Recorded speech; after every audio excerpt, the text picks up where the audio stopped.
Yo, Bakayalo Konoyalo, et oui, on se retrouve pour une petite review, oui, de Borutox, chapitre 70, oui, Borutox, oui, je dis Ox, je sais pas pourquoi, mais en fait c'est Boruto, chapitre 70, mais bon, voilà, bon, pour être honnête avec vous, je suis un peu déçu de ce chapitre 71.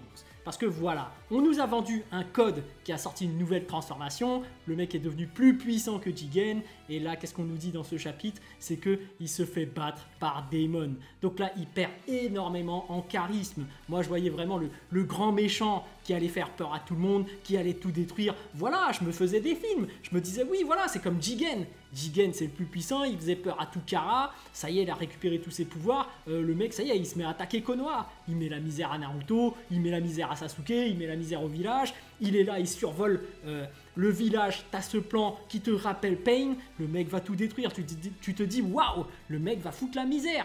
Mais en fait non, là le mec il se fait mettre la misère par Daemon. Donc voilà, ça a été désamorcé pour moi. Bon, en vrai il peut toujours le faire. En plus, il a un Joubi en réserve. Le mec peut toujours foutre la merde et aller détruire Konoha.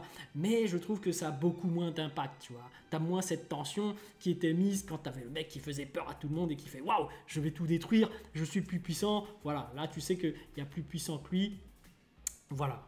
Bon, après on va revenir aussi sur ce combat hein, avec Daemon qui finalement met la misère à Code et bien la misère comme il faut.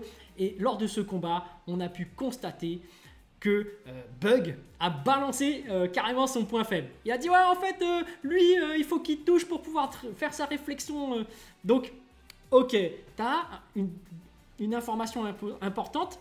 Du coup ça veut dire que Daemon pour le battre il faut être stratégique. C'est là que ça rentre en jeu. Ça veut dire que les mecs comme Sasuke qui sont stratégiques, Kakashi, Shikamaru, en fait c'est des mecs qui peuvent réussir à le battre parce que s'ils analysent bien et qui ont l'information, qui en déduisent cette information et qui trouvent une stratégie pour l'empêcher de réfléchir sa technique ou le réfléchir contre lui-même, tu vois, ça peut-être marcher, c'est intéressant. Donc j'espère qu'on aura vraiment des combats à l'ancienne où là c'est pas juste le plus puissant qui gagne face au moins puissant.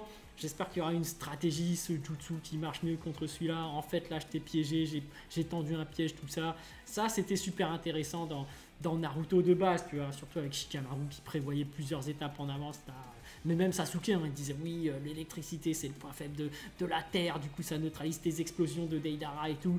Enfin bref, moi, je m'attends à ce qu'il y ait un petit truc quand même, un petit truc plus fin. Mais voilà, Daemon qui prouve que lui aussi est plus puissant que Jigen. En fait, là, t'apprends qu'au final, Jigen n'est pas si fort, j'ai l'impression. Et pourtant, il a mis la misère à tout le monde. Faut dire ce qui est. Par rapport à ce fameux combat aussi, alors, on peut noter, alors là, je vais aller super loin, un parallélisme par rapport à Dragon Ball. Je vais m'expliquer. Code, un cyborg, a activé deux autres cyborgs, un féminin et un masculin, Eida et Daemon. Ça vous rappelle pas quelque chose? Bah oui, le Dr Gero qui a activé C17 et C18. Donc forcément, il voulait les activer pour se servir d'eux, mais au final, c'est eux qui se sont débarrassés du Dr Gero parce qu'ils se sont dit t'es un boulet, tu sers à rien. Voilà, nous on va aller tuer Sangoku tout seul. Là, est-ce qu'on n'aurait pas la même chose? Est-ce que voilà, Eida et Daemon se sont débarrassés de Code pour aller voilà, aller à Konoha, bon, on ne sait pas si c'est pour le détruire vraiment ou pas, mais voilà, leur but c'est de se mettre avec Kawaki, donc finalement ils se débarrassent de Code pour atteindre leurs objectifs. Est-ce qu'on n'aurait pas un petit parallélisme? Là je vais très loin, bon, moi je pense qu'il n'y en a pas, il y a peut-être un clin d'œil ou je ne sais pas, mais voilà, mais après, si on part dans la théorie, bien évidemment, s'il y a vraiment un parallélisme, donc quels seraient les plans d'Amado? Amado, là on sait qu'il prévoit quelque chose. Il dit j'ai encore besoin de Kawaki, il n'a pas dévoilé son plan, on ne sait pas ce qu'il prépare, mais on peut voir que c'est un peu lui le grand manipulateur de tout ça, le grand Manitou, celui qui contrôle un peu tout et qui tu vois, tous ses plans se mettent en place et tout, et qui, voilà, c'est lui, il y a un mystère autour de ce personnage. Bon, a priori, à première vue, on pourrait se dire que il a perdu sa fille, peut-être qu'il a besoin du Kama de Kawaki pour ressusciter sa fille, parce que c'est uniquement son Kama, c'est pas Kawaki en lui-même, c'est juste le Kama. Mais c'est là que je me dis un truc, s'il y a vraiment un parallélisme par rapport à Dragon Ball, l'arc cyborg, où est-ce que ça a mené? Ça a mené à la création de Cell. celle avec les cellules, tout ça.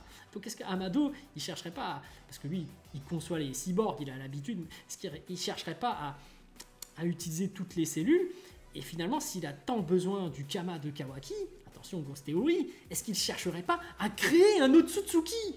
Ce qui ferait que ce serait carrément, s'il est créé, ce serait vraiment le véritable méchant, tu vois. Un Otsutsuki créé de toutes pièces, Otsutsuki cyborg. On part dans une théorie incroyable, mais là, ce serait un truc de dingue. Alors lui, s'il est créé, il va foutre la misère à tout le monde. Il peut attaquer Konoha, il peut attaquer tous les autres villages. C'est mort, c'est un vrai Otsutsuki, il fait peur. Il est encore plus puissant que Jigen, ça c'est certain, Amado est capable de créer des cyborgs plus puissants que Jigen. Donc voilà, est-ce que Amado, il chercherait pas à créer un Otsutsuki?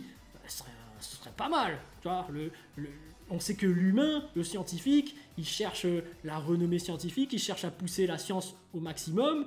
Est-ce que le rêve absolu d'Amado, ce serait pas d'être le meilleur scientifique et de créer carrément l'équivalent d'un dieu, un Otsutsuki? Voilà, je sors une théorie comme ça, boum! Ce serait super génial, tu vois, un nouvel Otsutsuki qui attaque le village, ce serait une guerre totale, et c'est pour ça que le Konoha, il est complètement détruit, et puis voilà, je balance ça comme ça, voilà, dites-moi ce que vous pensez de ma théorie, mais moi j'aime bien. Après, bon, a priori, bien évidemment, la première piste, c'est qu'il s'oriente vers... il s'oriente vers la résurrection de sa fille. Parce que si on te parle de son background, c'est peut-être ça qu'il essaye de faire. Après, c'est vrai qu'Amado, il est capable de mettre des mots, tu vois, des mots de passe pour annuler, désactiver des cyborgs. Donc, jusqu'où il est allé, tu vois. Il peut désactiver le Kama ou il peut désactiver Kawaki, on ne sait pas trop. Il a mis un truc en place.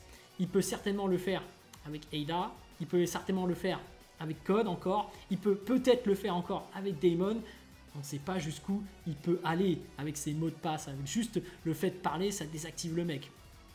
En tout cas, il a l'air de bien contrôler les choses.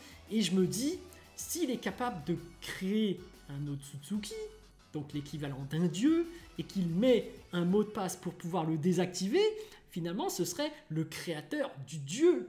Et du coup, c'est ça qui va lui permettre peut-être de ressusciter sa fille.